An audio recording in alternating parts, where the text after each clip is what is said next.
രക്ഷപ്പെടാനുള്ള വഴി പറഞ്ഞു തരട്ടെ. ഇനി നിനക്ക് രക്ഷപ്പെടാൻ നിന്റെ കയ്യിലിരിപ്പ് കൊണ്ടാ നീ നശിച്ചു പോയത്. നിന്റെ വീടിന്റെ അകത്ത് ബർക്കത്തില്ലാത്തതോ, നിന്റെ കച്ചവടത്തില് ബർക്കത്തില്ലാത്തതോ, നിന്റെ ഭക്ഷണത്തില് ബർക്കത്തില്ലാത്തതോ, നിന്റെ സമ്പത്തില് ബർക്കത്തില്ലാത്തതോ, നിന്റെ ജീവിതത്തില് ബർക്കത്തില്ലാത്തതോ, നിന്റെ ദാമ്പത്യത്തില് ബർക്കത്തില്ലാത്തതോ, അതിന്റെ കാരണം എന്തെന്നറിയുമോ? നീ ചെയ്ത നന്ദികേടാ, നീ ചെയ്യുന്ന നന്ദികേടാ. നന്ദികേടല്ലാഹു പൊറുക്കൂല. ലൈന ശകർതും ലഅസീദന്നകും വലൈന കഫർതും മിൻ അദാബി ലശദീദ്. അല്ലാഹുവിനോട് നന്ദികേട് ചെയ്യരുത്. നിങ്ങൾ ആലോചിച്ചു നോക്കൂ, ഒരു നന്ദികേട് കാണിച്ചതിന്റെ പേരിലാ കൊല്ലമായല്ലോ കൊറോണ എന്ന് പറയുന്ന ഒരു വൈറസ്, ഒരു ചെറിയ വൈറസ് കടന്നു വന്നോ, ലോകം മുഴുവനും തോറ്റുപോയല്ലോ. ശാസ്ത്ര സാങ്കേതിക വിദ്യകളുടെ പടവുകൾ മുഴുവനും കടന്നിട്ട് അല്ലാഹുവേ ചന്ദ്രനിൽ പോയിട്ടുണ്ടല്ലോ. അതാ ഓരോ ഗ്രഹങ്ങളിൽ പോയി താമസിക്കാനുള്ള കണ്ടുപിടുത്തങ്ങൾ നടത്തിക്കൊണ്ടിരിക്കുമ്പോ എല്ലാം ഞങ്ങളുടെ കൈക്കീഴിലാണെന്നുള്ള അഹങ്കാരത്തോടെ ജീവിച്ചപ്പോ അല്ലാഹ് കാണിച്ചു തന്നില്ലേടോ, അല്ലാഹ് കാണിച്ചു തന്നില്ലേടാ. നീയൊക്കെ എന്റെ മുന്നിൽ ഒരു ചുക്കുമല്ലടാ, നീയൊക്കെ എന്റെ മുന്നിൽ ഒന്നുമല്ലടാ എന്ന് ലോകത്തെ മുഴുവനും അല്ലാഹു ഒരു കൊല്ലമായിട്ടിട്ട് വിറപ്പിക്കുകയാ. മരുന്ന് പോലുമില്ലല്ലോ. ഒരൊറ്റ ചെറിയ വൈറസ് കൊണ്ട് അമേരിക്ക മുതൽ ഈ കേരളം വരെ സർവ്വ രാജ്യങ്ങളെയും അല്ലാഹു വിറപ്പിച്ചല്ലോ. എന്തിനെന്നറിയുമോ? നീയൊക്കെ എന്റെ അടിമയാണെന്ന് കാണിച്ചു തന്നതാ. എന്റെയും നിങ്ങളുടെയും അഹങ്കാരവും നന്ദികേടും കൂടിയപ്പോ അല്ലാഹ് നമ്മളെ നന്നാക്കാൻ തീരുമാനിച്ചിരിക്കുകയാ. അതുകൊണ്ട് എന്റെ പ്രിയപ്പെട്ടവരോട് പറയുകയാണ്, എന്തുകൊണ്ടാണ് നിന്റെ വീടിന്റെ അകത്ത് നാശം വന്നത്, നഷ്ടം വന്നത്, സമാധാനം പോയത്, എല്ലാം നഷ്ടപ്പെട്ടു പോയത്? അതിന്റെ കാരണമെന്നറിയുമോ? എന്റെ പ്രിയമുള്ള സഹോദരാ, ഇനി രക്ഷപ്പെടാനുള്ള 3 വഴി ഞാൻ പറയാ. രക്ഷപ്പെടാനുള്ള 3 വഴി പറഞ്ഞിട്ട് ദുആ ചെയ്യാം. അല്ലാഹു ഭാഗ്യം തരുമാറാകട്ടെ, അല്ലാഹ് ഭാഗ്യം തരുമാറാകട്ടെ. ഒരു 3 വഴി പറഞ്ഞു തരാൻ. ചെയ്യുവോ? നിനക്ക് വേണമെങ്കിൽ ചെയ്യ, എനിക്ക് അത്യാവശ്യമൊന്നുമില്ല. അല്ലാഹു ഈമാൻ തരുമാറാകട്ടെ. നിനക്ക് വീട് കിട്ടിയിട്ട് എനിക്കെന്ത് കിട്ടാനാ? നീ വണ്ടി എടുത്തിട്ട് എനിക്കെന്ത് കിട്ടാൻ? നിന്റെ കച്ചവടം നേരെയായി നിനക്കും പെണ്ണും പിള്ളയ്ക്കും കൊള്ളാം, എനിക്കൊന്നുമില്ല. നിങ്ങൾക്ക് ആർക്കെങ്കിലും അള്ളാഹുവിന്റെ സഹായം ഇനി വേണമെങ്കിൽ ഞാൻ പറയുന്ന 3 കാര്യം ചെയ്യ്. അല്ലാഹു ഭാഗ്യം തരുമാറാകട്ടെ. ചെയ്യോ?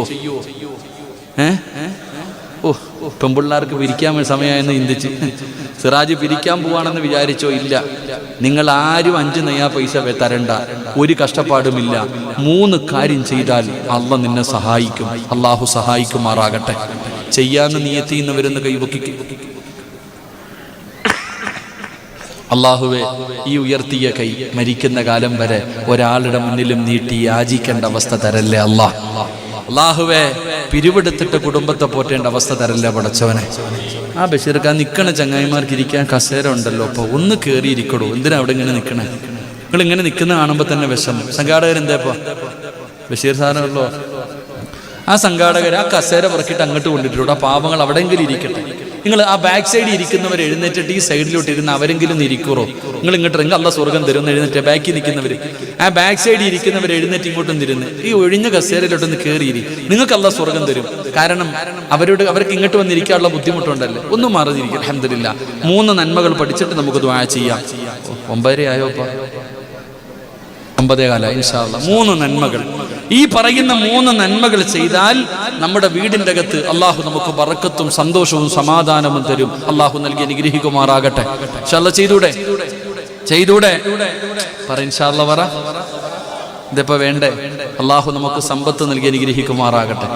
കാരണം എല്ലാവരും അസൂയം പരതും. അസൂയക്ക് ഇതിന്റെ പേരിലാണല്ലോ. ഇങ്ങനെ ഒരാൾ പ്രസംഗിക്കുന്ന കേട്ടതാ. ചിലർക്ക് അള്ളാഹു സമ്പത്ത് കൊടുക്കാറുണ്ട്. നല്ല സമ്പത്തുള്ള ഒരു മനുഷ്യൻ, വലിയ സമ്പന്നനായ ഒരു മനുഷ്യനെ കണ്ടപ്പോ ആ നാട്ടിലെ ഏറ്റവും പാവപ്പെട്ട ഒരു മനുഷ്യൻ അള്ളാഹുവിനോട് ദുആ ചെയ്തു, പടച്ചവനെ എന്നെയും അബൂബക്കറിനെ പോലെ ആക്കണേ അല്ലാഹ്. അബൂബക്കർ എന്ന് പറഞ്ഞാൽ ഏറ്റവും വലിയ സമ്പന്നനാ. അപ്പൊ ഈ മനുഷ്യൻ അള്ളാഹുവിനോട് ദുആ ചെയ്യുകയാ, അല്ലാഹ് എന്നെ അബൂബക്കറിനെ പോലെ ആക്കണേ അല്ലാഹ്, എന്നെ അബൂബക്കറിനെ പോലെ ആക്കണേ അല്ലാഹ്. എപ്പോഴും ഈ ദുആയാ. പക്ഷെ ഈ മനുഷ്യൻ അബൂബക്കറിനെ പോലെ ആകുന്നില്ല. അള്ളാഹു സമ്പത്ത് കൊടുക്കണില്ല. അപ്പൊ ഈ മനുഷ്യൻ ദുആ ചെയ്യാ, അള്ളാഹുവേ എന്നെ നീ അബൂബക്കറിനെ പോലെ ആക്കിയില്ലെങ്കിലും കുഴപ്പമില്ല, അബൂബക്കറിനെ എന്നെ പോലെയെങ്കിലും ആക്കണേ അല്ലാഹ്. ഓനെ എന്നെ പോലെ എത്തിങ്ങാനിലാക്കി കാണിക്കാൻ. നമ്മൾ ചിരിക്കണ്ട, നമ്മുടെ മനസ്സും അങ്ങനെ തന്നെ. അല്ലാഹ് അവനെ പോലെ ആക്കണമെന്നല്ല, ഓനും കൂടെ ഒന്ന് എത്തിങ്ങാനിലായാൽ നമുക്ക് സന്തോഷം. നമുക്ക് അങ്ങനെയാണല്ലോ. അല്ലാഹു അഅലം. അല്ലാഹു നമ്മുടെ മനസ്സ് നന്നാക്കി തരുമാറാകട്ടെ. അതുകൊണ്ട് വഅദിലൊന്നും കാര്യമില്ലപ്പാ. അല്ലാഹു നമുക്ക് അള്ളാഹിനെ കുറിച്ചുള്ള ചിന്തകൾ. ഒരു വഅദെന്ന് പറഞ്ഞാൽ ഓളവും ബഹളവും ഒന്നല്ല. ഈ വന്നിരിക്കുന്നവർക്ക് എന്തെങ്കിലും ഒന്ന് പഠിക്കാൻ കഴിയണം. അല്ലാഹു നമ്മുടെ വഅദുകൾ അങ്ങനെയാക്കി തരുമാറാകട്ടെ. പണ്ട് ഞാൻ ഈ അടുത്തിങ്ങനെ വായിച്ചതാ, ഒരു പള്ളിയിലെ അച്ഛൻ, ക്രിസ്ത്യാനികളുടെ പള്ളിയിലെ അച്ഛൻ 30 വർഷം പള്ളിയിൽ വഅദ് പറഞ്ഞു. 30 വർഷം പള്ളിയിൽ വഅദ് പറഞ്ഞു. എന്നാൽ ആ നാട്ടിൽ ഒരു ഓട്ടോ ഡ്രൈവർ ഉണ്ട്, കള്ളുകുടിയനാ, ഭയങ്കര സ്പീഡാ. ഓട്ടോക്കാർ ഭയങ്കര സ്പീഡാ, കള്ളുകുടിയനുമാണ്, ഭയങ്കര സ്പീഡുമാണ്. അങ്ങനെ ഈ അച്ഛനും ഈ ഓട്ടോ ഡ്രൈവറും മരിച്ചു. രണ്ടുപേരും ദൈവത്തിന്റെ മുന്നിലെത്തി. ദൈവത്തിന്റെ മുന്നിലെത്തിയപ്പോ ഈ ഓട്ടോ ഡ്രൈവറായ കള്ളുകുടിയനോട് പറഞ്ഞു, നീ സ്വർഗത്തിൽ പൊക്കോളെ. അപ്പൊ അച്ഛൻ ചോദിച്ചു, എന്നെയല്ലേ ആദ്യം സ്വർഗത്തിൽ വിടേണ്ടത്? ഇവൻ കള്ളുകുടിയൻ, ഞാൻ 30 വർഷക്കാലം പ്രഭാഷണം നടത്തിയ ആളാ. 30 വർഷക്കാലം എൻ്റെ നാട്ടുകാരെ മുഴുവനും ദൈവത്തിലേക്ക് അടുപ്പിക്കുന്നതിന് വേണ്ടി പ്രസംഗം നടത്തി, എന്നെയല്ലേ ആദ്യം വിടണം. അപ്പം ദൈവം പറഞ്ഞു അത്രേ, അച്ഛാ നിങ്ങളുടെ പ്രസംഗം കേട്ടപ്പോൾ എല്ലാവരും ഇരുന്ന് ഉറങ്ങുമായിരുന്നു, ആർക്കും എന്നെക്കുറിച്ച് ഓർമ്മയൊന്നുമില്ല. ഈ മനുഷ്യൻ 30 കാലം പ്രസംഗിച്ചപ്പോ, 30 വർഷം പ്രസംഗിച്ചപ്പോ കേട്ടവരൊക്കെ ഇരുന്ന് ഉറക്കം. അവർക്കൊന്നും ദൈവത്തെക്കുറിച്ചുള്ള ഓർമ്മയില്ലായിരുന്നു. പക്ഷെ ഇവന്റെ ഓട്ടോയ്ക്കകത്ത് ആരെങ്കിലും കയറിയാ ഇറങ്ങുന്നത് വരെ ദൈവമേ ദൈവമേ ദൈവമേ എന്ന് വിളിച്ചുകൊണ്ടിരിക്കുക. കാരണം എന്താ, ഇവൻ 120 പോണേ. ഇവൻ കള്ളും കുടിച്ചിട്ടുണ്ട്. കള്ളും കുടിച്ചിട്ട് ഇവൻ റോഡിലൂടെ, ഇവന്റെതാ റോഡെന്ന് പറഞ്ഞിട്ടാ പോണേ. അപ്പൊ ആര് ഓട്ടോയ്ക്കകത്ത് കയറിയാലും അള്ളാഹെ വിളിക്കുക, ദൈവത്തെ വിളിക്കുക. അപ്പൊ ഏറ്റവും കൂടുതൽ ദൈവത്തെക്കുറിച്ച് ഓർമ്മപ്പെടുത്തിയത് ഇവനാ. അതുകൊണ്ടാണ് ഇവൻ ആദ്യം വിട്ടേന്ന്. നമ്മുടെ വയൽ അങ്ങനെ ആക്കരുത്. അള്ളാഹു കാക്കുമാറാകട്ടെ. അള്ളാഹു നമ്മൾക്ക് ഈമാൻ നൽകുമാറാകട്ടെ. അതുകൊണ്ട് എൻ്റെ പ്രിയമുള്ളവരെ, രക്ഷപ്പെടാനുള്ള 3 വഴികൾ, രക്ഷപ്പെടാനുള്ള 3 വഴികൾ അള്ളാഹു നമ്മുടെ ഈ മുഖത്ത് കണ്ട പുഞ്ചിരി മരിച്ചു കിടക്കുമ്പോഴും നിലനിർത്തി തരുമാറാകട്ടെ. അള്ളാഹു നിലനിർത്തി തരുമാറാകട്ടെ. എന്റെ പ്രിയമുള്ളവരെ, നിങ്ങൾ വിഷമിക്കണ്ട. ഈ പറയുന്ന 3 കാര്യങ്ങൾ നിങ്ങൾക്കൊന്ന് ചെയ്യാൻ കഴിയുമോ? അനസ് ഇബ്നു മാലിക് റളിയല്ലാഹു തആല അൻഹു, യാ ബുനയ്യ ഇദാ ദഖൽത അലാ അഹ്ലിക ഫസല്ലിം യകൂനു അല്ലാഹുവിന്റെ റസൂൽ പറയുകയാണ്, ഫസല്ലിം യകൂനു ബറകതൻ അലൈക വഅലാ അഹ്ലി ബൈതിക. അല്ലാഹുവിന്റെ പ്രവാചകൻ അവിടെന്ന് പറഞ്ഞു തരികയാ, പടച്ചവൻ നിങ്ങൾക്ക് ബറക്കത്ത് ചെയ്യണോ? നിന്റെ വീട്ടിൽ ബറക്കത്ത് വേണോ? നിന്റെ കടയിൽ ബറക്കത്ത് വേണോ?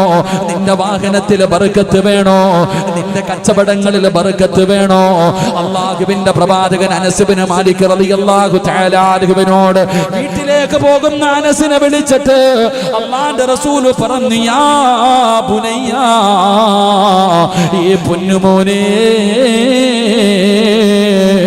നീ എന്ത് ചെയ്യണമെന്നറിയുമോ?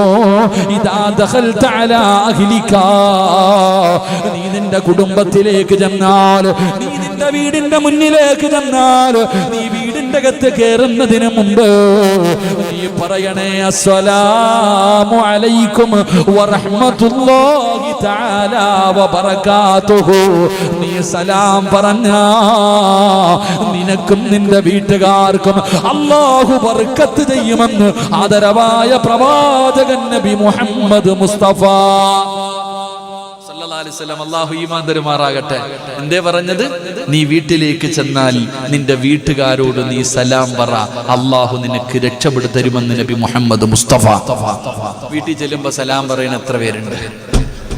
ഒന്ന് കൈവക്കിക്കേ, ഒന്ന് താഴ്ത്തിക്കേ.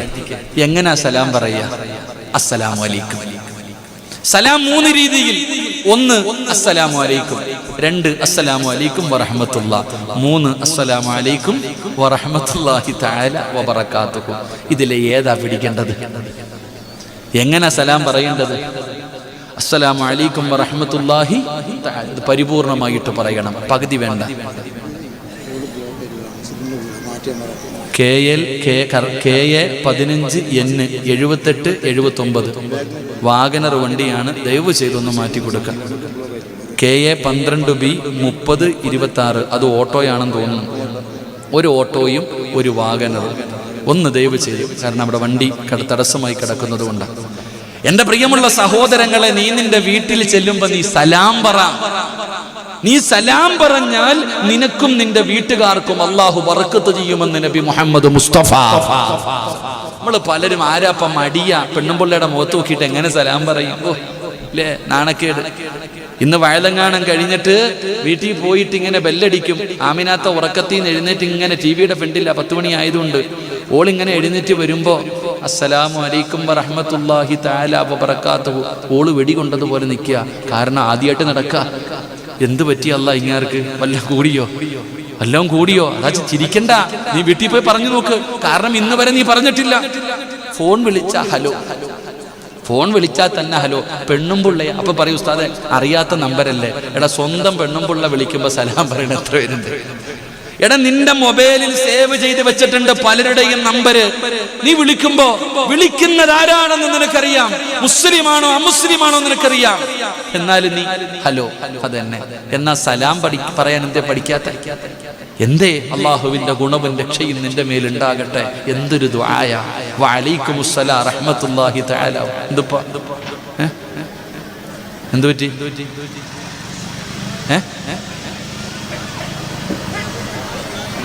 കുഴപ്പമൊന്നുമില്ല. നിങ്ങൾ പേടിക്കണ്ട, ഓടിച്ചു വിടണ്ട. ഇങ്ങോട്ട് നോക്ക്. നാളെ നായി സ്വർഗത്തില. അസ്ഹാബുൽ കൗഫിന്റെ കഥയെടുത്ത് നോക്കിക്കേ. അസ്ഹാബുൽ കൗഫിന്റെ ചരിത്രം വായിച്ചു നോക്ക്. അസ്ഹാബുൽ കൗഫ് ആ ചെറുപ്പക്കാര് ഗുഹയിലേക്ക് വരുമ്പോ പുറകിലൊരു നായി വന്നെന്ന ഈ ചങ്ങായിമാര് ഓടിക്കുക. പോടാ നായി വരുമ്പോ കല്ലെടുത്തെറിയ. അപ്പൊ നായി ചോദിച്ചു, എത്ര നിങ്ങൾ എന്തിനാണ് എന്നെ ഓടിക്കണേ? നിങ്ങൾ എന്തിനാ എന്നെ ഓടിക്കണേ? ആ നായി നാളെ സ്വർഗത്തിലാണെന്ന അസ്ഹാബുൽ കൗഫിന് കാവലിരുന്ന് വാഴ കേൾക്കാൻ വന്ന നായി അമ്പലത്തിന് അത് പൊക്കോളൂ. നിങ്ങൾ ആരും ചെയ്തില്ലല്ലോ. അള്ളാഹു നോക്കി തരുമാറാകട്ടെ. അപ്പൊ ഞാൻ പറഞ്ഞു വന്നത്, വീടിന്റെ അകത്ത് കയറുമ്പോ സലാം പറ. അള്ളാഹു നിനക്ക് ബർക്കത്ത് ചെയ്യുമെന്ന് നബി മുഹമ്മദ് മുസ്തഫ. ഉറക്കെ നബി മുഹമ്മദ് മുസ്തഫ സല്ലല്ലാഹു അലൈഹി വസല്ലമ തങ്ങൾ. എന്നിട്ട് പ്രവാചകം പറഞ്ഞത് എന്തെന്നറിയുമോ? നീ ആളില്ലാത്ത വീട്ടിലേക്കാണ് പോകുന്നത്. നിന്റെ വീടടച്ചിട്ടിരിക്കുകയാണ്. ഒരു മനുഷ്യനും നിന്റെ വീടിന്റെ അകത്തില്ല. നീ കട തുറക്കാൻ പോകുകയാണ്. കടയ്ക്കകത്താരുമില്ല. വണ്ടിക്കകത്ത് കയറുകയാണ്. അതിനകത്തൊരു മനുഷ്യനുമില്ല. എങ്കിലും നീ സലാം പറയണേ. രാവിലെ കട തുറക്കുന്ന സമയത്ത് നീ പറയണം, അസ്സലാമു അലൈനാ വഅലാ ഇബാദില്ലാഹി സ്വാലിഹീൻ. എടാ, നീ വീടിന്റെ അകത്താളില്ലെന്ന് പറഞ്ഞ് സലാം പറയാതെ ഇരിക്കരുത്. അവിടെ ഒരുപാട് അല്ലാഹു ഇഷ്ടപ്പെട്ടവരുണ്ടല്ലോ, റഹ്മത്തിന്റെ മലക്കുകളുണ്ടല്ലോ. പടച്ചവനെ, നിന്റെ വീടിന്റെ അകത്തും നിന്റെ വാഹനത്തിന്റെ അകത്തും നിന്റെ കടയ്ക്കകത്തും നീ എവിടെ പോയാൽ ആളുണ്ടെങ്കിൽ പറയണം, അസ്സലാമു അലൈക്കും വറഹ്മത്തുള്ളാഹി തആല വബറകാതുഹു. ഇനി ആളില്ലെങ്കിൽ നീ പറയണം, അസ്സലാമു അലൈനാ വഅലാ ഇബാദില്ലാഹി സ്വാലിഹീൻ. നീ സലാം പറഞ്ഞാ അല്ലാഹു നിനക്ക് ബർക്കത്ത് തരും. നിനക്കും നിന്റെ വീട്ടുകാരിലും അല്ലാഹു ബർക്കത്ത് ചെയ്യുമെന്ന് നബി മുഹമ്മദ് മുസ്തഫ സല്ലല്ലാഹു അലൈഹി വസല്ലമ തങ്ങൾ പറയുമ്പോൾ, എന്നിട്ട് പ്രവാചകം പറയുകയാണ്, അല്ലാഹുവിന്റെ റസൂൽ പറയുകയാ, ഖാല റസൂലുള്ളാഹി സ്വല്ലല്ലാഹു അലൈഹി വസല്ലം, ഇന്ന ഔലന്നാസി ബില്ലാഹ് മൻ ബദഅഹും ബിസ്സലാം. മത്സരിക്കണം സലാം പറയാൻ. അവൻ എന്നോട് പറയട്ടെ, അവൻ എന്നോട് പറയട്ടെ, അവൾ എന്നോട് പറയട്ടെ എന്ന് കരുതരുത്. ആദ്യം സലാം പറയണേ, ആദ്യം സലാം പറയണേ. ആരാണോ ആദ്യം പറയുന്നത് പലർക്കും മടിയതാണ്. പിണങ്ങി നടക്കുന്നവനോട്, കൂടപ്പിറപ്പിനോട്, കൂട്ടുകാരനോട്, അയൽവാസിയോട് സലാം പറയാ പലർക്കും മടിയാണ്. അവൻ ഇങ്ങോട്ട് വന്ന് പറയട്ടെ എന്ന് കരുതരുത്. ആദ്യം ആരാണോ സലാം പറയുന്നത്, ആദ്യം സലാം പറയുന്ന മനുഷ്യന് അല്ലാഹു കൊടുക്കുന്ന പ്രതിഫലം എന്തെന്നറിയുമോ? അവൻ അല്ലാഹുവിലേക്ക് അടുക്കുമെന്ന് നബി മുഹമ്മദ് മുസ്തഫ. അല്ലാഹുവേ, പടച്ച റബ്ബിലേക്ക് അടുക്കാനുള്ള ഭാഗ്യമോ. അതുകൊണ്ട് വിശദീകരിക്കുന്നില്ല, ഈ പറയുന്ന 3 കാര്യങ്ങളെ വിശദീകരിക്കുന്നില്ല. അല്ലാഹുവേ, രണ്ടാമത്തെ കാര്യം എന്തെന്നറിയുമോ? മഹാനായ നബി മുഹമ്മദ് മുസ്തഫ മുഹമ്മദ് മുസ്തഫ സല്ലല്ലാഹു അലൈഹി വസല്ലമ തങ്ങൾ പറഞ്ഞു, ഒന്ന് സലാം പറയണം. എല്ലാരും ഒന്ന് സലാം പറഞ്ഞ്. വെടി കൊണ്ടതുപോലെ ഇരിക്കാതെ ചെല്ലെങ്ങാതി. രാവിലെ മുതൽ വൈകുന്നേരം വരെ രാമായണം വായിച്ചിട്ട് വൈകിട്ട് സീത രാമന്റെ ആരാന്ന് വെച്ചപ്പോ പറഞ്ഞ മറുപടി പറയരുത്. നിങ്ങൾ എല്ലാവരും സലാം ഒന്ന് എഴുന്നേക്ക്. എഴുന്നേക്ക്, പൊക്കടാ ചങ്ങാതി, പൊങ്ങ്. സല്ലല്ലാഹു അലൈഹി വസല്ലമ തങ്ങൾ പറഞ്ഞു, ഈ സലാം വെറുതെ ആകത്തില്ലട്ടാ. സലാം പറഞ്ഞപ്പോ ചിലർക്ക് ചിരി, കോമഡി. എങ്കിൽ ഈ സലാം പറഞ്ഞതിലൂടെ നിങ്ങൾക്ക് കിട്ടുന്ന ഒരു പ്രതിഫലം, നാളെ ഒരാള് സ്വർഗത്തിലും ഒരാള് നരകത്തിലും. സ്വർഗത്തിൽ കിടക്കുന്നവനോട് അള്ളാഹു ചോദിക്കും, എന്താടാ നിനക്കൊരു സന്തോഷമില്ലാത്തത്? ഇൽമിന്റെ സദസ്സിൽ വെച്ച് പരിചയപ്പെട്ട ഒരു കൂട്ടുകാരനുണ്ടായിരുന്നു, അവൻ നരകത്തിലാ, ഞാൻ സ്വർഗത്തില്. എൻ്റെ കൂട്ടുകാരൻ അവൻ നരകത്തിലായിപ്പോയി, ഞാൻ സ്വർഗത്തിലായിപ്പോയി. എൻ്റെ കൂട്ടുകാരൻ നരകത്തിൽ കിടക്കുമ്പോൾ എങ്ങനെ എനിക്ക് സന്തോഷം വരിക? നിനക്ക് അത്രയും ഇഷ്ടമാണോ? അതേ പടച്ചവനെ, എന്നാ പോയി വിളിച്ചിട്ട് വാടാ. പറയും, പോയി വിളിച്ചിട്ട് വാടാ. ചിലപ്പോൾ ഇന്ന് സലാം പറഞ്ഞത് നാളെ അവിടെ ഉപകാരപ്പെടും. അള്ളാഹു അങ്ങനെയാക്കി തെരുമാറാകട്ടെ. അങ്ങനെ ആക്കി തെരുമാറാകട്ടെ. എൻ്റെ പ്രിയമുള്ളവരെ, രണ്ടാമത്തെ കാര്യം എന്താ? നല്ലതുപോലെ പഠിച്ചോ. മഹാനായ നബി മുഹമ്മദ് മുസ്തഫ സല്ലല്ലാഹു അലൈഹി വസല്ലമ തങ്ങൾ പറയുകയാണ്, ഇജ്തമിഉ അലാ തുആമികും ഉദ്കുറുസ്മല്ലാഹി അലൈക്കും. അല്ലാഹുവിന്റെ പ്രവാചകൻ അവിടെ നിന്ന് പറയുകയാണ്. രണ്ടാമത്തെ കാര്യം, എൻ്റെ പ്രിയമുള്ള സഹോദരങ്ങളെ, സ്വന്തം വീടിൻ്റെ അകത്ത് ഭാര്യയും മക്കളും ഭർത്താവും ഒരുമിച്ചിരുന്ന് ഭക്ഷണം കഴിക്കുന്ന ആരെങ്കിലും ഉണ്ടെങ്കിൽ ഒന്ന് കൈപൊക്കിക്കേ, കൈ താഴ്ത്തിയിട. ഈ ഒരുമിച്ചെന്ന് പറഞ്ഞാൽ ഡൈനിങ് ടേബിളിന്റെ ചുറ്റുഭാഗത്തല്ല, ഡൈനിങ് ടേബിളിന്റെ ചുറ്റും പ്ലേറ്റ് വെച്ചിട്ട് തിന്നുന്നവരല്ല. ഒരു പ്ലേറ്റിന്റെ അകത്ത് നിന്ന് കൈയിട്ട് വാരി തിന്നുന്ന ആരെങ്കിലും ഉണ്ടെങ്കിൽ ഒന്ന് കൈപൊക്കിക്കേ. നിനക്ക് ബർക്കത്ത് കിട്ടും, കാത്തിരുന്നോ. അള്ളാഹു കാക്കുമാറാകട്ടെ. അവിടെയാണ് പോയിന്റ്. നിങ്ങൾ ഭക്ഷണം കഴിക്കുമ്പോ ഒരുമിച്ചിരിക്കും. എന്നാ നിന്റെ വാപ്പ, നിന്റെ ഉമ്മ 10 പ്ലേറ്റ് ഉണ്ടായിരുന്നോ വീട്ടിൽ? ഒരു നല്ല ബൈസൻ, മാഷാ അല്ലാ. നമ്മൾ ഇപ്പഴാ ബൈസനൊക്കെ പണ്ട് ചട്ടിയാ, ഇപ്പോഴല്ലേ ബൈസൻ. പണ്ട് ഉമ്മ ചട്ടി, ഈ സിമെന്റ് കുഴക്കണ വിഷയം പോലെ ഉമ്മ ചട്ടിക്കകത്തിട്ടിട്ട് ഒരു കുഴയുണ്ടായിരുന്നു. എന്റെ പൊന്നാര ചങ്ങാതിമാരെ, ഒരുമിച്ചിരുന്ന് ഒരു പാത്രത്തിൽ ഭക്ഷണം കഴിക്ക്, അള്ളാഹു നിനക്ക് ബർക്കത്ത് ചെയ്യുമെന്ന് നബി മുഹമ്മദ് മുസ്തഫ സല്ലല്ലാഹു അലൈഹി വസല്ലമ തങ്ങൾ പറയുകയാ. അല്ലാഹുവിന്റെ പ്രവാചകൻ പറയുകയാണ്, ഈ നാട്ടിൽ അല്ലാഹുവിന് ഇഷ്ടപ്പെട്ട വീട് ഏതെന്നറിയുമോ? ഈ നാട്ടിൽ അല്ലാഹുവിന് ഏറ്റവും ഇഷ്ടപ്പെട്ട വീട് അതാരുടെ വീടെന്നറിയുമോ? അതാരുടെ വീടെന്നറിയുമോ? അല്ലാഹുവിന്റെ റസൂല് പറയുകയാ, ഏത് വീടിന്റെ അകത്താണോ ഭാര്യയും ഭർത്താവും മക്കളും ഒരു പാത്രത്തിനകത്തിരുന്ന് ഭക്ഷണം കഴിക്കുന്നത്, ആ വീടാണ് ആകാശത്തിന്റെ കീഴില് അല്ലാഹുവിന് ഏറ്റവും ഇഷ്ടപ്പെട്ട വീടെന്ന് നബി മുഹമ്മദ് മുസ്തഫ. ഒരുമിച്ച് ഭാര്യയും ഭർത്താവും മക്കളും ഒരു പാത്രത്തിൽ നിന്ന് ഭക്ഷണം കഴിക്കുന്ന വീട്, അത് അല്ലാഹുവിന് ഇഷ്ടപ്പെട്ട വീടാ. ആ വീട്ടിൽ ഒരിക്കലും ബർക്കത്തില്ലായ്മയുണ്ടാകില്ല. അവിടെ ബർക്കത്ത് അല്ലാഹു നൽകുമെന്ന് നബി മുഹമ്മദ് മുസ്തഫ സല്ലല്ലാഹു അലൈഹി വസല്ലം. അല്ലാഹു ഈമാൻ തരുമാറാകട്ടെ. തിന്നാറുണ്ടോ? പണ്ടൊക്കെ ഭാര്യയും ഭർത്താവും ഒരു പാത്രത്തിൽ കഴിക്കും. ഭാര്യയും ഭർത്താവും മക്കളും ഒരു പാത്രത്തിൽ നിന്ന് ഭക്ഷണം വാരി കഴിക്കും. ഇന്നെവിടെ? സ്വന്തം പെണ്ണുമ്പുള്ള തന്നെ ഭർത്താവ് പീഡിപ്പിച്ചു എന്ന് പറഞ്ഞ് കേസ് കൊടുക്കുക. എന്തുകൊണ്ട്?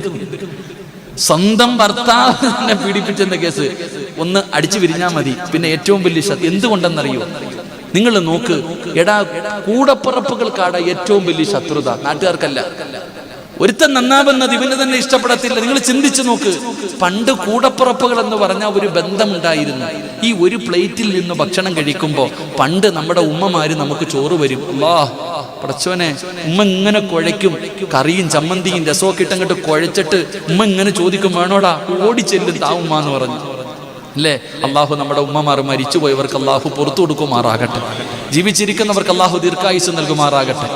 ഉമ്മാടെ കയ്യിൽ നിന്ന് ഭക്ഷണം വാങ്ങിച്ച് കഴിക്കാത്ത ഏതെങ്കിലും മക്കളുണ്ടോ? നമ്മളൊക്കെ കഴിച്ചിട്ടുണ്ട്.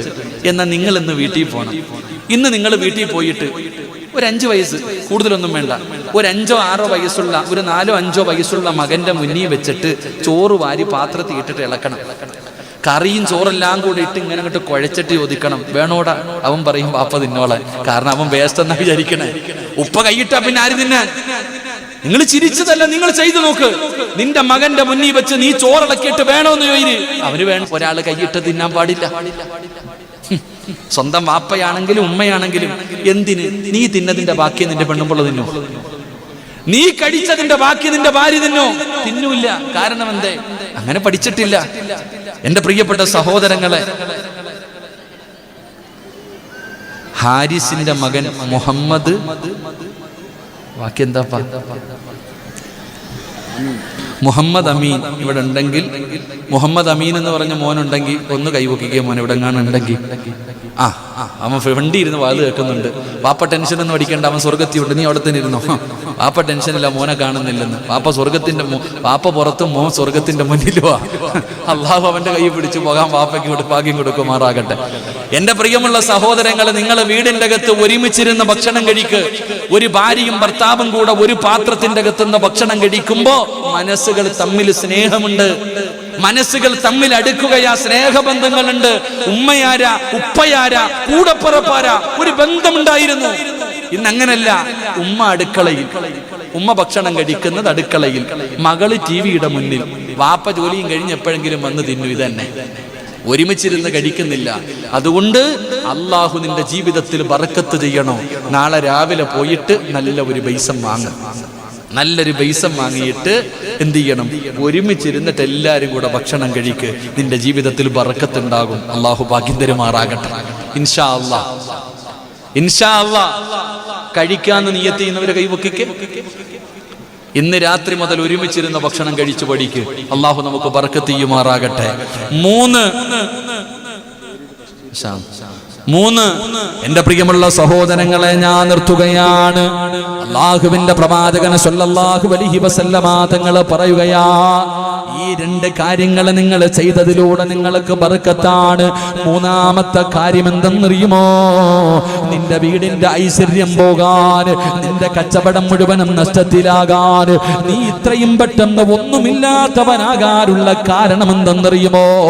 അല്ലാഹുവിന്റെ പ്രവാചകൻ നബി മുഹമ്മദ് മുസ്തഫ സല്ലല്ലാഹു അലൈഹി വസല്ലമ തങ്ങൾ പറയുകയാണ്, ഇദാ സഖത്തത്തുൽ ലുഖമതു അഹദികും.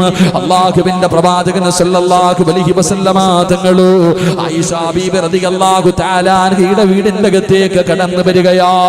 ആയിഷ ബീബിയുടെ വീടിന്റെ അകത്ത് കടന്നു വരുമ്പോ ആയിഷ ബീബി ഭക്ഷണം കഴിച്ചുകൊണ്ടിരിക്കുകയാണ്. ആ കഴിച്ചുകൊണ്ടിരിക്കുന്ന സമയത്ത് ഒരൽപ്പം ഭക്ഷണം പാത്രത്തിന്റെ താഴെ വീഴുകയാ. അല്ലാഹുവിന്റെ റസൂലിന്റെ മുഖമൊക്കെ വാടുകയാണ്, പ്രവാചകന്റെ മുഖമൊക്കെ വല്ലാത്ത വാടുകയാണ്. എന്നിട്ട് പ്രവാചകൻ അവിടെ നിന്ന് പറയുകയാ, ആയിഷ, ആ താഴെ കിടക്കുന്ന ഭക്ഷണം എടുത്ത് കടിക്കുക ആയിഷ. എന്റെ പ്രിയമുള്ളവരെ, ഞാനും നിങ്ങളും ഭക്ഷണം കഴിക്കുമല്ലോ. ആ ഭക്ഷണം കഴിക്കുന്ന സമയത്ത് നമ്മുടെ പാത്രത്തിൽ നിന്ന് താഴെ വീടുന്ന ഭക്ഷണം എടുത്ത് കഴിക്കാറില്ലല്ലോ. അത് വേസ്റ്റാണെന്ന് കരുതുന്നവരാണല്ലോ. അത് വേസ്റ്റാണല്ലോ. നിന്റെ ദീൻ എന്തേടാ പഠിപ്പിച്ചത്? അല്ലാഹുവിന്റെ പ്രവാചകൻ എന്തേ പഠിപ്പിച്ചത്? ആ താഴെ വീണ ഭക്ഷണം നിന്റെ ഇടത് കൈ കൊണ്ടെടുത്തിട്ട് അത് നീ വൃത്തിയാക്കിയിട്ട് കഴിക്കൂ. അല്ലാഹു നിനക്ക് ബർക്കത്ത് ചെയ്യുമെന്ന് ആദരവായ പ്രവാചകൻ നബി മുഹമ്മദ് മുസ്തഫ സല്ലല്ലാഹു അലൈഹി വസല്ലമ തങ്ങൾ പറയുകയാ, ആ താഴെ വീണ ഭക്ഷണം നീ നിസാരമായി കാണരുത്. അങ്ങനെ നീ അല്ലാഹു ചെയ്ത ഒരു നിഅമത്ത്, അല്ലാഹു ചെയ്ത നിഅമത്താണടാ ഭക്ഷണം നിനക്ക് തന്നത്. ആ നിഅമത്തിനെ നീ, ആ നിഅമത്തായ ഭക്ഷണത്തിന് നീ നിസാരമായി കണ്ടപ്പോ അതാ പാത്രത്തിൽ നിന്ന് താഴെ വീണ ഭക്ഷണത്തെ നീ നിസ്സാരമായിട്ട് അത് വേസ്റ്റായി നീ കണ്ടപ്പോ അല്ലാഹുവിന്റെ റസൂൽ ആയിഷ ബീവിയോട് പറയുകയാ, ആയിഷ താഴെ വീണ ഭക്ഷണം എടുക്കൂ, അതല്ല ചെയ്ത നിഅമത്താ, അത് നിനക്കല്ല ചെയ്ത അനുഗ്രഹമാ, അതിനെ നീ നിന്ദിച്ചാ അല്ലാഹു നിനക്ക് നഷ്ടം തരും ആയിഷ. നിന്റെ ജീവിതം ഇങ്ങനെയാകാൻ, എത്ര കിട്ടിയാലും തികയാത്തത്, തിന്നാ വയറ് നിറയാത്തത്, എടാ നീ സർവ്വതും നഷ്ടപ്പെട്ടു പോകാനുള്ള കാരണം എന്തെന്നറിയുമോ? അല്ല നിനക്ക് തന്ന റിസ്കിനെ നീ കളഞ്ഞതിന്റെ പേരിലാ. അല്ലാഹു നിനക്ക് ചെയ്ത നിഅമത്തിനെ നീ നിന്ദിച്ചതിന്റെ പേരിലാടാ അല്ല നിനക്ക് ഈ നഷ്ടം തന്നത്. അല്ല നിനക്ക് ഈ നഷ്ടം തന്നത്. താഴെ വീണ ഭക്ഷണം എടുത്ത് കഴിക്കാൻ നീ നിന്റെ ഭാര്യയോട് പറഞ്ഞിട്ടുണ്ടോ? നിന്റെ മക്കളെ നീ പഠിപ്പിച്ചിട്ടുണ്ടോ? വാരിക്കളയുകയല്ലേ. എത്ര ഭക്ഷണമാ വാരിക്കളയുന്നത്? ആ കളഞ്ഞത് നന്ദികേടായിരുന്നടാ. ആ നന്ദികേട് കാണിച്ചത് കൊണ്ടാ അല്ല നിന്നെ ഇല്ലാതാക്കിയത്. അല്ല നീ നന്ദികേട് കാണിച്ചത് കൊണ്ടാണ് റബ്ബ് തരുന്നത് നിർത്തിക്കളഞ്ഞത്. അല്ലാഹു തന്ന ബർക്കത്ത് തിരിച്ചെടുത്തത് നിന്റെ നാശത്തിന് കാരണമാ. ഇത് ഞാൻ പറഞ്ഞതല്ല, മുത്തുനബിയാണ് കരഞ്ഞുകൊണ്ട് ആയിഷയോട് പറഞ്ഞു, ആയിഷ എടുത്ത് കടിക്ക ആയിഷ, ഇല്ലെങ്കിൽ അല്ല നിന്നെ വെറുതെ വിടൂല. എന്റെ പ്രിയമുള്ളവരെ, ഞാനും നിങ്ങളും എത്ര ഭക്ഷണത്തെയാണ് നിന്ദിച്ചു കളഞ്ഞത്. താഴെ വീണ് ഭാര്യയും മക്കളും ഒരുമിച്ചിരുന്നു ഭക്ഷണം കഴിക്കുമ്പോ ആ താഴെ വീണ ഭക്ഷണം അല്ല നിനക്ക് ചെയ്ത നിഅമത്തല്ലേ. ഒരു നേരത്തിന് അന്നത്തിന് വകയില്ലാതെ എത്ര പേര് കഷ്ടപ്പെടുന്നു ലോകത്ത്, എത്ര പേര് കഷ്ടപ്പെടുന്നു. ആ സമയത്ത് താഴെ വീണത് നീ നിന്ദിച്ചപ്പോ നിന്റെ ജീവിതത്തിൽ ഐശ്വര്യം അല്ലാഹു തിരിച്ചെടുത്തു. അല്ലാഹു കാത്തിരക്ഷിക്കുമാറാകട്ടെ, അല്ല കാത്തിരക്ഷിക്കുമാറാകട്ടെ. എന്നാൽ ബറക്കത്തേതില്ല. ആ താഴെ കിടക്കണ ചോറില എടുത്ത് കഴിക്കുക. ആ താഴെ വീണ ഭക്ഷണം ഇടത് കൈകൊണ്ട് വൃത്തിയാക്കിയിട്ട് നീ കഴിക്ക്. അല്ലാഹു നിനക്ക് ബറക്കത്ത് തരും, അല്ലാഹു നിനക്ക് അഭിവൃദ്ധി തരും, അല്ലാഹുവിന്റെ സഹായം നിനക്ക് ലഭിക്കുമെന്ന് ആദരവായ പ്രവാചകൻ നബി മുഹമ്മദ് മുസ്തഫ. ഉറക്കെ ആദരവായ പ്രവാചകൻ നബി മുഹമ്മദ് മുസ്തഫ. അല്ലാഹു നമുക്ക് ഈമാൻ നൽകുമാറാകട്ടെ. പ്രിയപ്പെട്ടവരോട് ഞാൻ പറയുന്നു, അല്ലാഹു നിങ്ങൾക്ക് തരുന്ന ഒറ്റ പ്രതിഫലം ഞാൻ പറയാം. ഈ മദ്രസയിൽ പഠിക്കുന്ന ഓരോ യതീമായ മകളെയും നിങ്ങളെ കൊണ്ട് കഴിയണം. ഉസ്താദ് ഇവിടെ പഠിക്കുന്ന ഒരു മകൾ, ആ മകൾ എന്റെ മകളാ, ഞാൻ ഏറ്റെടുത്തേക്കാം. എന്റെ പൊന്നുമോളെ പോലെ എത്രയോ മക്കൾ എനിക്കുണ്ട്. ഞാൻ ഈ യതീമായ ഒരു മോൾ, അവൾക്ക് വാപ്പയില്ലെന്ന് ആരാ പറഞ്ഞത്? ഞാൻ എടുക്കാം. ആ യതീമായ കുട്ടിക്ക് വേണ്ട ചെലവ് ഞാൻ കൊടുക്കാം എന്ന് നിങ്ങൾക്ക് ആർക്കെങ്കിലും ഒന്ന് എടുക്കാൻ കഴിയുമോ? ഇവിടെ പഠിക്കുന്ന ഏതെങ്കിലും ഒരു പൊന്നുമോള്, ആ പൊന്നുമോളെ ഉസ്താദേ എന്റെ സ്വന്തം മകളെ പോലെ ഞാൻ നോക്കിക്കൊള്ളാം, ആ മകൾക്ക് കഴിക്കാനുള്ള ഭക്ഷണം ഞാൻ തരാം ഉസ്താദ്, ആ പൊന്നുമോൾക്കുള്ള കഴിക്കാനുള്ള ഭക്ഷണത്തിന്റെ പൈസ ഞാൻ തരാം. അല്ലാഹു തരുന്ന പ്രതിഫലം അറിയണോ? അല്ലാഹു തരുന്ന പ്രതിഫലം അറിയണോ? മുഖറബുൽ അംലാക്ക് മലക്ക് ജിബ്രീൽ അലൈഹിസ്സലാം അല്ലാഹുവിന്റെ പ്രവാചകന്റെ മുന്നിലേക്ക് കടന്നു വരികയാ. യാ റസൂലല്ലാഹ്, നാളെ പ്രവാചകന്റെ മുന്നിലേക്ക് കടന്നു വരും യാത്ര പറയാൻ. അവിടുന്ന് യാത്ര പറയാൻ കടന്നു വരുമ്പോ നല്ലതുപോലെ യാത്രയാക്കിക്കോ നബിയേ. ഇനി തിരിച്ചു വരില്ല നബിയേ, ഇനി തിരിച്ചു വരില്ല നബിയേ. അല്ലാഹുവിന്റെ റസൂലിന്റെ മുന്നിൽ ജിബ്രീൽ എന്ന് പറയുന്ന മലക്ക് വന്ന് പറഞ്ഞു കൊടുക്കുകയാ. അല്ലാഹുവിന്റെ പ്രവാചകൻ സല്ലല്ലാഹു അലൈഹി വസല്ലമ തങ്ങള് അതാ അബ്ദുറഹ്മാൻ ഇബ്നു ഔഫ് റളിയല്ലാഹു തആല അൻഹു പ്രവാചകന്റെ മുന്നിലേക്ക് കടന്നു വരികയാണ്. യാത്ര പോകുകയാണ്. സഹാബികൾ കൂടെയുണ്ട്. എല്ലാവരും പ്രവാചകന്റെ മുന്നിൽ വന്ന് സലാം പറഞ്ഞു. യാത്ര പോകുമ്പോ റസൂലുള്ളാഹി പുറകെ നടന്നു പോവുകയാ. അബ്ദുറഹ്മാൻ ഇബ്നു ഔഫ് റളിയല്ലാഹു തആല അൻഹുവിന്റെ പുറകെ അല്ലാഹുവിന്റെ റസൂൽ ഇങ്ങനെ നടന്നു പോയി. വാഹനത്തിന്റെ ചാരത്ത് ചെന്നപ്പോ റസൂലുള്ളാഹി കെട്ടിപ്പിടിക്കുകയാ.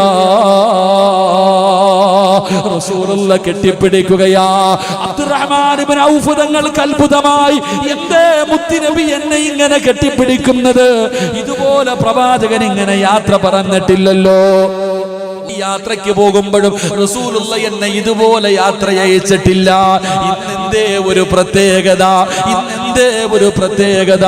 റസൂലുള്ള അവിടുന്ന് യാത്രയാക്കുകയാണ്. പ്രവാചകൻ കെട്ടിപ്പിടിച്ചു. കാരണം ഇനി മയ്യത്തെ കൊണ്ടുവരൂ, ഈ സഹാബിനെ തിരിച്ചു വരില്ല, പോകുന്ന പോക്കിലും മരിക്കുകയാണ്.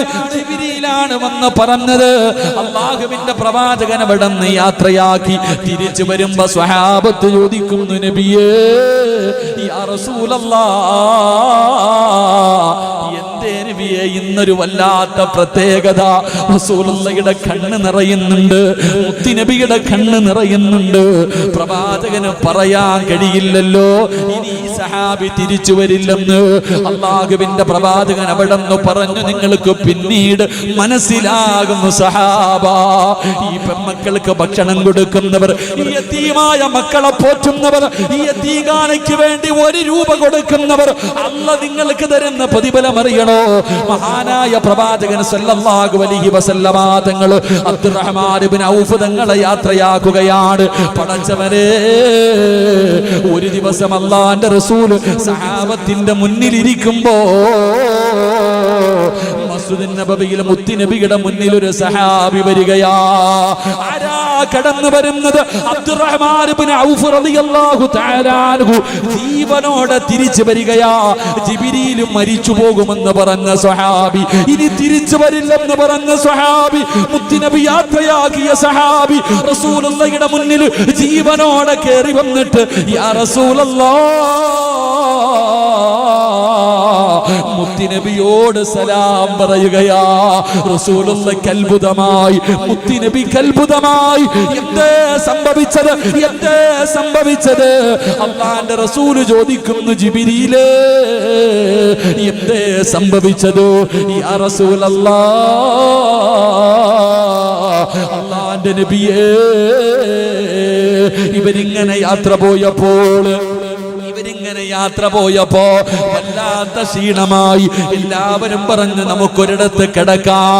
അബ്ദുറഹ്മാൻ ഇബ്നു ഔഫ് തങ്ങളോട് എല്ലാവരും പറഞ്ഞു, നമുക്കൊന്ന് റെസ്റ്റ് എടുക്കാം. പടച്ചവനെ, അങ്ങനെ എല്ലാവരും ഒരു സ്ഥലം കണ്ടെടുത്തു. അതിന്റെ പരിസരത്തൊരു വീടുണ്ട്. സ്വഹാബികൾ ആ വീടിന്റെ മുന്നിൽ ചെന്നു. എന്നിട്ട് പറഞ്ഞു, ഞങ്ങൾ അല്ലാഹുവിന്റെ റസൂലിന്റെ സ്വഹാബികളാ, ഞങ്ങൾക്കൽപ്പം ഭക്ഷണം വെച്ച് തരുമോ?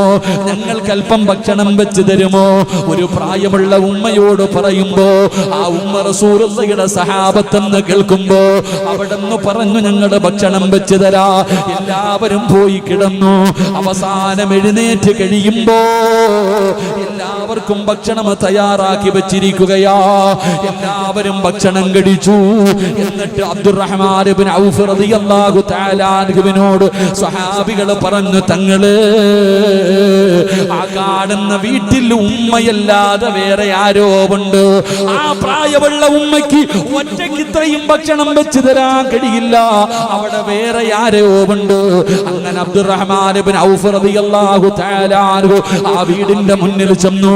എന്നിട്ട് ചോദിക്കുന്നു, ഉമ്മ, നിങ്ങളല്ലാതെ വേറെ ആരെങ്കിലും ഇവിടെയുണ്ടോ? ആ സമയത്ത് ഉമ്മ പറയുകയാ, യതീമായ 2 പെൺമക്കളുണ്ട്. ഈ വീടിന്റെ അകത്ത് പ്രായം ചെന്ന യതീമായ 2 പെൺമക്കളുണ്ട്. എന്റെ മക്കളെ കെട്ടിച്ചു കൊടുക്കാൻ എന്റെ കയ്യിൽ ഒന്നുമില്ല. അവർക്ക് ഒരുപാട് വയസ്സായി. കെട്ടിച്ചു കൊടുക്കാൻ എന്റെ കയ്യിൽ ഒന്നുമില്ലാത്തത് കാരണം ആരും വരാറുമില്ല. യതീമായ 2 പെൺമക്കള് വീടിന്റെ അകത്തുണ്ടെന്ന് പറയുമ്പോ അബ്ദുറഹ്മാൻ ഇബ്നു ഔഫ് റളിയല്ലാഹു തആല അൻഹു അവിടത്തെ കണ്ണ് നിറയുകയാണ്. അവിടെന്ന് പറഞ്ഞു, ഉമ്മ, ഞാനുണ്ടുമ്മ, ഈ പെൺമക്കളെ കെട്ടിച്ചു കൊടുക്കാൻ ഞാൻ തയ്യാറാ. സഹാബികളോട് ചോദിച്ചു, ആരാ കെട്ടുന്നത്? ഈ യതീമായ 2 പെൺമക്കൾ ആരാ വിവാഹം കഴിക്കുന്നത്? ഞാൻ തരാം ആവശ്യമുള്ള സമ്പത്ത്, ആർക്ക് വേണമെങ്കിലും കെട്ടാ, ഞാൻ തരാ സമ്പത്തെന്ന് പറഞ്ഞിട്ട് ആ 2 യതീമായ മക്കളെ കെട്ടിച്ചു കൊടുക്കുകയാ. റസൂലുള്ളാഹിയോട് പറയുന്നേ, അസ്റായീൽ റൂഹ് പിടിക്കാൻ ഇറങ്ങി വരികയാണ്. അസ്റായീൽ റൂഹ് പിടിക്കാൻ ഇറങ്ങി വരുന്ന സമയത്താണ് അബ്ദുറഹ്മാൻ ഇബ്നു ഔഫ് റളിയല്ലാഹു തആല അൻഹു ഈ 2 പെൺമക്കളെ കെട്ടിച്ചു കൊടുക്കുന്നത്. അസ്രായിൽ എന്ന് പറയുന്ന മലക്ക് റൂഹ് പിടിക്കാൻ ഇറങ്ങി വരുന്ന സമയത്താണ് രണ്ട് പാവപ്പെട്ട യതീമായ മക്കൾക്ക് താൻ സമ്പത്ത് കൊടുത്തിട്ട് കെട്ടിച്ചു കൊടുക്കുന്നത്. അല്ലാഹു വിളിക്കുന്നു, അസ്രായിലേ റൂഹ് പിടിക്കണ്ട, തിരിച്ചു വന്നേക്കാൻ. റസൂലുള്ളാഹിയോട് പറയുന്നു, നബിയേ ആ രണ്ട് പെമ്മക്കളെ കെട്ടിച്ചു കൊടുത്തത് കാരണം ആ സ്വഹാബിക്ക് അല്ലാഹു ആയുസ് നീട്ടിക്കൊടുത്തു നബിയേ. ഇത് ചരിത്രവാ സഹോദരാ. ഈ വീടിന്റെ അകത്ത് പ്രായം ചെന്ന യതീമായ രണ്ട് പെമ്മക്കളുണ്ട്. എന്റെ മക്കളെ കെട്ടിച്ചു കൊടുക്കാൻ എന്റെ കയ്യിലൊന്നുമില്ല. അവർക്ക് ഒരുപാട് വയസ്സായി കെട്ടിച്ചു കൊടുക്കാൻ എന്റെ കയ്യിലൊന്നുമില്ല. ഒന്നുമില്ലാത്തത് കാരണം ആരും വരാറുമില്ല. യതീമായ രണ്ട് പെമ്മക്കള് വീടിന്റെ അകത്തുണ്ടെന്ന് പറയുമ്പോ അബ്ദുറഹ്മാൻ ഇബ്നു ഔഫ് റളിയല്ലാഹു തആല അൻഹു അവിടത്തെ കണ്ണ് നിറയുകയാണ്. അവിടെന്ന് പറഞ്ഞു, ഉമ്മാ ഞാനുണ്ടുമ്മാ, ഈ പെമ്മക്കളെ കെട്ടിച്ചു കൊടുക്കാൻ ഞാൻ തയ്യാറാ. സഹാബികളോട് ചോദിച്ചു, ആരാ കെട്ടുന്നത്? ഈ യതീമായ രണ്ട് പെമ്മക്കൾ ആരാ വിവാഹം കഴിക്കുന്നത്? ഞാൻ തരാം ആവശ്യമുള്ള സമ്പത്ത്, ആർക്ക് വേണമെങ്കിലും കെട്ടാ, ഞാൻ തരാ സമ്പത്തെന്ന് പറഞ്ഞിട്ട് ആ രണ്ട് യതീമായ മക്കളെ കെട്ടിച്ചു കൊടുക്കുകയാ. റസൂലുള്ളാഹിയോട് പറയുന്നേ, അസ്രായിൽ റൂഹ് പിടിക്കാൻ ഇറങ്ങി വരികയാണ്. അസ്രായിൽ റൂഹ് പിടിക്കാൻ ഇറങ്ങി വരുന്ന സമയത്താണ് അബ്ദുറഹ്മാൻ ഇബ്നു ഔഫ് റളിയല്ലാഹു തആല അൻഹു ഈ രണ്ട് പെമ്മക്കളെ കെട്ടിച്ചു കൊടുക്കുന്നത്. അസ്രായിൽ എന്ന് പറയുന്ന മലക്ക് റൂഹ് പിടിക്കാൻ ഇറങ്ങി വരുന്ന സമയത്താണ് രണ്ട് പാവപ്പെട്ട യതീമായ മക്കൾക്ക് താൻ സമ്പത്ത് കൊടുത്തിട്ട് കെട്ടിച്ചു കൊടുക്കുന്നത്. അല്ലാഹു വിളിക്കുന്നു, അസ്രായിലേ റൂഹ് പിടിക്കണ്ട, തിരിച്ചു വന്നേക്കാൻ. റസൂലുള്ളാഹിയോട് പറയുന്നു, നബിയേ ആ രണ്ട് പെമ്മക്കളെ കെട്ടിച്ചു കൊടുത്തത് കാരണം ആ സ്വഹാബിക്ക് അല്ലാഹു ആയുസ് നീട്ടിക്കൊടുത്തു നബിയേ. ഇത് ചരിത്രവാ സഹോദരാ.